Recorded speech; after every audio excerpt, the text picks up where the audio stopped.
The story of kings and prophets. ராஜாக்கள் மற்றும் தீர்க்கதரிசிகளின் நிகழ்வு.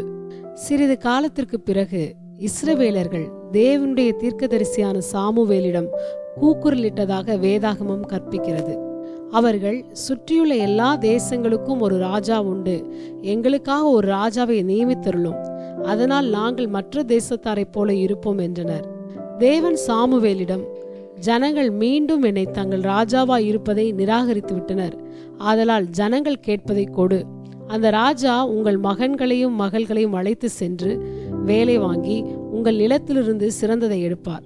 அது நிகழும்போது உங்கள் ராஜாவிடம் நிவாரணம் கேட்டு அழுவீர்கள், ஆனால் நான் உங்களுக்கு பதிலளிக்க மாட்டேன் என்றார். ஆனால் ஜனங்கள் இன்னும் தங்களுக்கு ராஜா வேண்டும் என கேட்டார்கள். இஸ்ரவேலின் முதல் ராஜாவாகிய சவுலை அபிஷேகம் செய்யும்படி தேவன் சாமுவேலிடம் கூறினார். ஆரம்பத்தில் சவுல் ஒரு நல்ல ராஜா மற்றும் பல பெரிய வெற்றிகளுக்கு ஜனங்களை வழிநடத்தினார். ஒரு நாள் சவுல் ராஜா தேவனிடம் பொறுமை இழந்தார். சாமுவேல் சவுலிடம் கர்த்தருக்கு பலி கொடுப்பதற்காக காத்திருக்க சொன்னான். ஆனால் சவுல் பலியை செலுத்தினான். சாமுவேல் சவுலிடம் வந்ததும், நீர் கர்த்தருடைய கட்டளைக்கு கீழ்ப்படியவில்லை, ஆகையால் தேவன் உன்னை ராஜாவாக நிராகரித்து விட்டார். பலியை காட்டிலும் கீழ்ப்படிவது மேலானது என்பதால் தம்முடைய இருதயத்தை பின்பற்றுகிற ஒருவரை தேவன் கண்டுபிடித்திருக்கிறார் என்றார். தாவீதை ராஜாவாக அபிஷேகம் செய்ய தேவன் சாமுவேலை அனுப்பினார். தாவீது தேவனின் இருதயத்திற்கு ஏற்ற ஒரு மனிதன் என்று அழைக்கப்பட்டார். தாவீது பரிபூர்ணமானவர் அல்ல, ஆனால் அவர் தேவனுடைய மக்களை சரியான பாதையில் வழி நடத்தினார். தாவீதுக்கு பிறகு மற்றவர்கள் ராஜாக்களானார்கள்.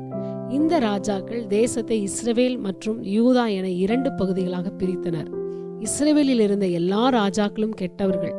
அவர்கள் மக்களை தேவனிடமிருந்து விலகி போக செய்தார்கள்.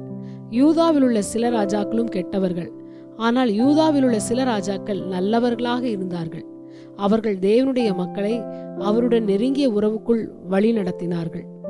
இக்காலங்களில் தேவன் தமது செய்தியை பகிர்ந்து கொள்ள தீர்க்கதரிசிகள் என்று அழைக்கப்படும் பல ஊழியர்களை அனுப்பினார். அவர்கள் தேவன் சொன்னதையே திரும்ப திரும்ப சொன்னார்கள். சில சமயங்களில் ஜனங்கள் தங்கள் வழிகளை மாற்றிக்கொள்ளாவிட்டால் எதிர்காலத்தில் நடக்கும் நிகழ்வுகளை பற்றி பேசினார்கள். ஜனங்களின் கடந்த கால செயல்களுக்கான தேவனின் தீர்ப்பை பற்றியும் அவர்கள் எச்சரித்தனர். மேசியாவின் எதிர்கால கன்னிப்பிறப்பையும் மற்றும் அனைத்து மக்களின் பாவங்களுக்காக அவர் சிலுவையில் மரிப்பார் என்பதையும் முன்னறிவித்தனர். இறுதியில் இஸ்ரவேலையும் யூதாவையும் மற்ற தேசங்களால் கைப்பற்றவும் அவருடைய ஆலயம் அழிக்கப்படவும் தேவன் அனுமதித்தார். கடைசியாக பல ஆண்டுகள் சிறையிருப்புக்கு பின்பு இஸ்ரவேல் புத்திரர் திரும்பி வர அனுமதிக்கப்பட்டனர். இவை எல்லாவற்றிலும் தேவன் தமது இரட்சகரை அனுப்புவதற்காக அவர்கள் காத்திருந்தனர்.